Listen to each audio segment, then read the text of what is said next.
Bapak Ibu kita akan berdoa. Maha besar Engkau Allah Tritunggal Bapa, Anak dan Roh, Allah sumber rahmat dan sumber damai sejahtera, Allah yang hadir dalam sejarah, berinkarnasi dalam wujud insani yang kami kenal di dalam pribadi Yesus Kristus Tuhan Juru Selamat kami. Yang kami percaya bahwa langit dan bumi akan lenyap, tetapi perkataan dan firman-Mu tetap ada. Yang kami tahu persis firman Tuhan tidak hanya disampaikan melalui kata-kata, tetapi otoritas-Mu menyertainya. Itu sebabnya kami berharap banyak kepada firman Tuhan dan kami bergantung absolut kepada kebenaran-Mu. Karena firman-Mu memberikan kekuatan dan kemerdekaan sejati bagi kami. Karena kami percaya pula bahwa lewat pemberitaan firman Tuhan ini kami diteguhkan. Setiap kami dikuatkan. Bahkan yang sakit disembuhkan. Yang terikat Tuhan lepaskan. Bahkan yang berduka juga Tuhan hiburkan. Kiranya Tuhan berkenan atas pemberitaan firman Tuhan ini, sehingga firman Tuhan mendapat tempat di relung hati kami, sanubari kami, menjadi gaya hidup kami.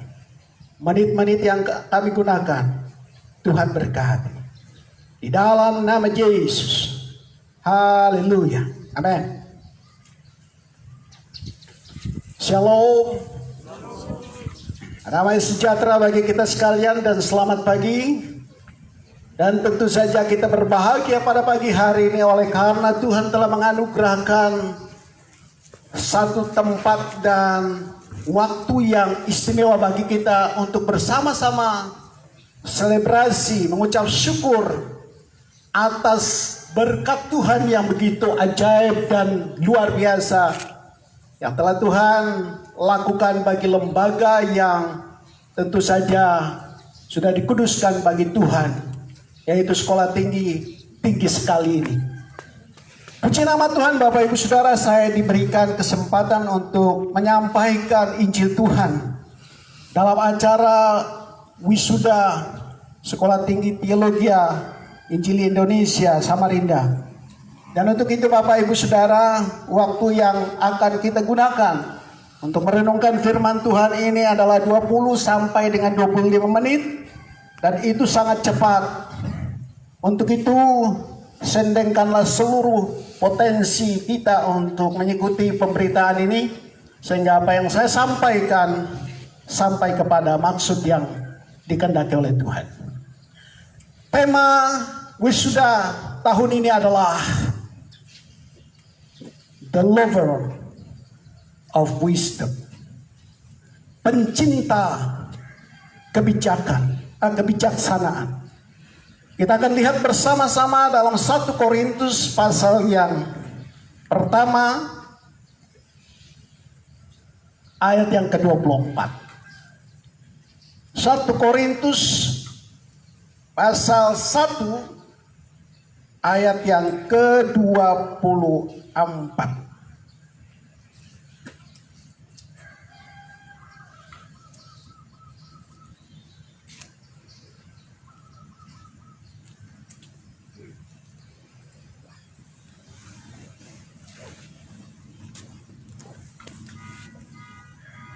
Saya ulangi, 1 Korintus pasal 1 ayat yang ke-24. Demikian firman Tuhan, tetapi untuk mereka yang dipanggil, baik orang Yahudi maupun orang bukan Yahudi, Kristus adalah kekuatan Allah dan hikmat Allah. Haleluya Bapak Ibu Saudara yang diberkati oleh Tuhan.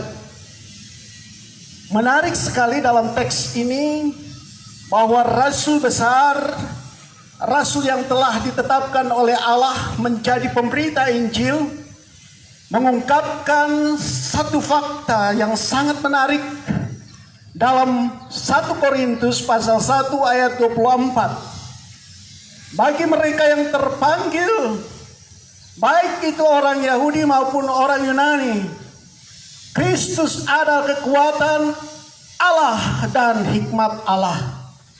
Background dan latar belakang teks ini disampaikan oleh Rasul Paulus sehubungan dengan kota Korintus sendiri yang sudah dipersembahkan kepada dewi cinta atau dewi seks. Yang orang-orang di sana adalah orang-orang yang sudah mempersembahkan hidupnya kepada berhala itu dan mencintai percabulan. Dan kota Korintus itu sendiri dikorintuskan, yang artinya dipersembahkan untuk berhala. Kita tahu kota Korintus ini adalah kota yang sangat strategis oleh karena kota Korintus ada di negara Yunani yang strategisnya adalah kota transportasi dan perdagangan, menjadi tempat persinggahan bagi saudagar-saudagar. Dan kita tahu juga di kota Yunani ini adalah orang-orang yang telah mengembangkan filsafat dan orang cendekiawan dan orang-orang cerdas. Dan untuk itu Bapak Ibu Saudara yang dikasihi oleh Tuhan, ketika Paulus datang ke Korintus 18 bulan, ia memberitakan Injil tentang salib. Rupanya pemberitaan Paulus mengenai salib itu mendapat tantangan besar dari dua kelompok mayoritas Yunani dan Yahudi. Oleh karena salib menurut ukuran Yunani adalah kebodohan, dan salib menurut Yahudi adalah batu sandungan. Ketika Paulus menyampaikan Injil itu dan dia menegaskan, saya menyampaikan Injil ini bukan dengan kekuatan dan dengan fasihnya filsafat dan dengan fasihnya berbicara, tetapi saya menyampaikan Injil ini berdasarkan kekuatan, dan kekuatan itu adalah dari Roh. Itu sebabnya Paulus sangat meyakini apa yang dia sampaikan dapat menyentuh setiap sendi orang-orang yang mendengarnya. Bapak Ibu Saudara yang diberkati oleh Tuhan, untuk itu ada beberapa orang yang ada di Korintus telah menjadi percaya pada Tuhan. Dan ayat yang ke-24 ini dimulai dengan kata kontras, tetapi untuk mereka. Kata mereka menggunakan orang ketiga jamak, yang berarti yang memberikan pemahaman kepada kita adalah bahwa ada sekelompok, ada komunitas tertentu yang telah Tuhan tetapkan, yang telah Tuhan pisahkan, yang telah Tuhan panggil menjadi percaya dan diselamatkan. Dan untuk itu bagian ini jelas bagi kita dan sangat dipahami bahwa orang-orang pintar dan orang-orang yang cerdas dikontraskan dengan orang-orang yang bodoh. Tetapi Bapak Ibu Saudara, mereka yang terpanggil adalah pencinta kebijaksanaan. Maka Paulus mengatakan bahwa pencinta kebijaksanaan itu adalah mereka yang terpanggil dari sekian miliar manusia di dunia ini, khususnya orang Yahudi dan Yunani. Bapak Ibu Saudara yang dikasihi oleh Tuhan, berdasarkan pengalaman Paulus dalam pelayanan ini, ia menegaskan bahwa setiap orang yang dipanggil menjadi selamat, mereka itulah yang menikmati hikmat Allah. Merekalah yang menikmati karunia Allah. Mereka menikmati kekuatan Allah. Mengapa Paulus mengatakan hikmat dan kekuatan? Karena bagi orang Yahudi suka tanda. Mereka menolak Yesus oleh karena lahirnya sederhana, kematiannya terkutuk. Tidak seperti Mesias yang mereka harapkan. Tidak seperti raja yang mereka rindukan. Dia tergantung di kayu salib. Dan itulah bukan raja yang mereka maksudkan. Mereka menolaknya. Mereka tidak menerimanya. Sebabnya kekuatan demonstrasi kuasa penting bagi orang Yahudi. Tetapi bagi orang Yunani, Bapak Ibu Saudara, salib merupakan kebodohan. Apa yang disampaikan oleh Rasul merupakan sesuatu hal yang sia-sia. Karena pemberitaan rasul-rasul itu tidak masuk akal. Sederhana. Dan mereka berkata, mengapa kita hidup dari orang yang mati? Mengapa kita harus diberkati dari orang yang terkutuk? Mengapa kita harus percaya kepada orang yang telah digantung? Itulah kebodohan menurut Yunani. Tetapi Bapak Ibu Saudara, bagi mereka yang terpanggil, bagi mereka yang sudah percaya, salib itu adalah kekuatan. Salib itu adalah hikmat dari Allah. Saya kira Bapak Ibu Saudara yang diberkati oleh Tuhan hari ini, para wisudawan, wisudawati yang duduk bersama-sama dengan kita dan hadirin yang berbahagia,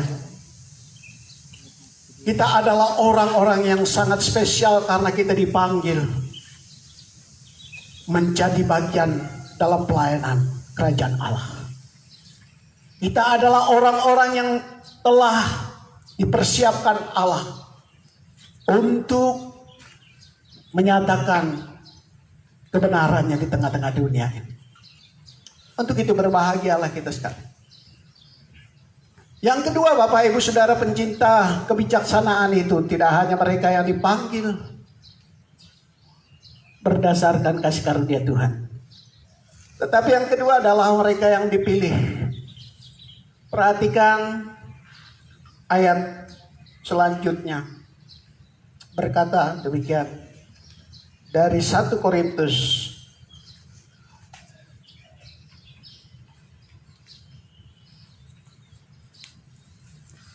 ayat yang ke-27. Tetapi apa yang bodoh bagi dunia dipilih Allah untuk memalukan orang-orang yang berhikmat, dan apa yang lemah bagi dunia dipilih Allah untuk memalukan apa yang kuat, dan apa yang tidak terpandang dan yang hina bagi dunia dipilih Allah, bahkan apa yang tidak berarti dipilih Allah untuk meniadakan apa yang berarti. Ada dua kata di sana, memalukan dan meniadakan. Paulus memberikan penekanan di sini adalah pencinta kebijaksanaan itu adalah mereka yang dipilih oleh Allah. Mereka secara spesial karena dipilih di sini adalah tindakan sadar Allah untuk memisahkan seseorang dan menempatkan seseorang untuk menjadi ambasadornya, untuk menjadi agen Allah. Ada tugas dan tanggung jawab yang dipercayakan Allah kepada orang-orang yang dikasihinya. Dia katakan di dalam bagian ini adalah memalukan mereka yang berhikmat dan meniadakan mereka yang kuat. Artinya Bapak Ibu Saudara yang dikasihi oleh Tuhan, tugas orang yang dipilih oleh Allah adalah mulia. Mengapa? Karena mereka diperkenankan oleh Allah itu sendiri, karena Allah menyatakan itu melalui mereka. Kalau kita melihat dalam Matius pasal 16 ayat yang ke-17, dikatakan di sana, pertanyaan Yesus kepada murid-muridnya, menurut kalian siapakah aku ini? Maka jawab Simon, engkau adalah Mesias, anak Allah. Maka ayat selanjutnya berkata, berbahagialah engkau Simon bin Yunus, sebab apa yang engkau katakan itu bukan dari manusia, melainkan dari Bapa.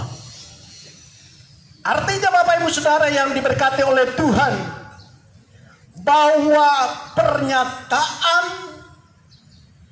Simon tentang Mesias itu bukanlah lahir dan terproduksi dari manusianya, bukanlah dinyatakan oleh dagingnya. Alkitab berkata bahwa Mesias yang engkau sebut dan engkau deklarasikan itu adalah penyataan Allah, yaitu Bapa itu sendiri. Makanya Bapak Ibu Saudara, kita tidak heran kalau ada orang cerdas, ada orang yang bergelar memadai, ada orang yang punya jabatan dalam guru-guru filsafat, tidak mengenal Allah. Kita tidak heran. Mengapa?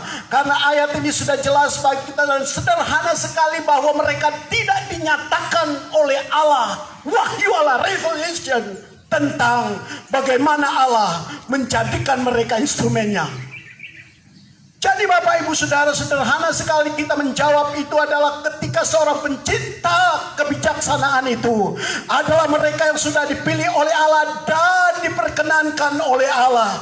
Kalau kita hadir pada hari ini, kalau kita ada di dalam suasana yang sangat bahagia ini, karena Allah memperkenankan kita sekalian dan Allah menyatakan itu kepada kita, dan engkaulah orang berbahagia. Dari sekian miliar manusia ini mungkin kita tidak setara dengan orang lain yang punya gelar, mungkin gelarnya seperti jemuran. Mungkin juga Bapak Ibu Saudara kita tidak memiliki kualifikasi, indeks prestasi yang hebat seperti yang lain. Mungkin kita sederhana seperti Simon Petrus yang tidak ada pendidikannya. Makanya Alkitab mengingatkan ayat yang ke-26. Ingatlah ketika engkau dipanggil, engkau tidak ada yang bijak, tidak ada yang berpengaruh dan tidak ada yang terpandang. Engkau dipilih oleh Allah untuk memalukan. Engkau dipilih oleh Allah untuk meniadakan. Dan Allah berkenan atas pribadimu. Allah menyatakan, Allah mewahyukan segala sesuatu bagimu. Untuk itu engkau dikuduskan, dibenarkan dan ditebus olehnya. Untuk menjadi alatnya supaya engkau meninggikan dan memuliakan Allah. Hanya di dalam Allah saja engkau bangga. Jadi Bapak Ibu Saudara, merupakan kesimpulan firman Tuhan pada pagi hari ini bagi kita sekalian. Pencinta kebijaksanaan itu adalah saudara dan saya yang sudah matang, yang sudah dewasa, yang sudah dipanggil dan diselamatkan. Dan Bapak Ibu Saudara yang dikasihi oleh Tuhan, kalau engkau diselamatkan itu berarti Tuhan memperkenankan tanggung jawab kepadamu. Tanggung jawab itu adalah meniadakan dan memalukan dunia ini dan memberikan pengharapan. Dan pengharapan itu sudah kita alami karena Tuhan membenarkan kita, Tuhan menguduskan kita, dan Tuhan menebus kita. Supaya setiap pelayanan yang kita lakukan, Tuhan ditinggikan. Dia semakin ditinggikan, kita semakin direndahkan. Dan bermegahlah di dalam Tuhan. The lover of wisdom. Kita berdoa. Terima kasih Tuhan. Kami bersyukur pada kesempatan yang sangat berbahagia ini. Allah melawat kami sekalian. Allah menyatakan kebenaran-Mu bagi kami sekalian. Dan kamilah orang berbahagia karena Tuhan menyatakan wahyu-Mu kepada kami. Dan setiap pribadi kami mengklaim kebenaran-Mu. Kiranya kebenaran firman Tuhan terpatri dalam sanubari kami. Tidak hanya menjadi pemahaman kami, tapi lebih dari itu menjadi gaya hidup kami. Diberkatilah Sekolah Tinggi Teologi Injil Indonesia Samarinda bersama dengan jajaran. Diberkatilah para hamba-hamba Tuhan yang akan diwisuda pada hari ini. Diberkatilah keluarga, andai taulan dan sesama pelayan Tuhan. Tuhan dimuliakan. Amin.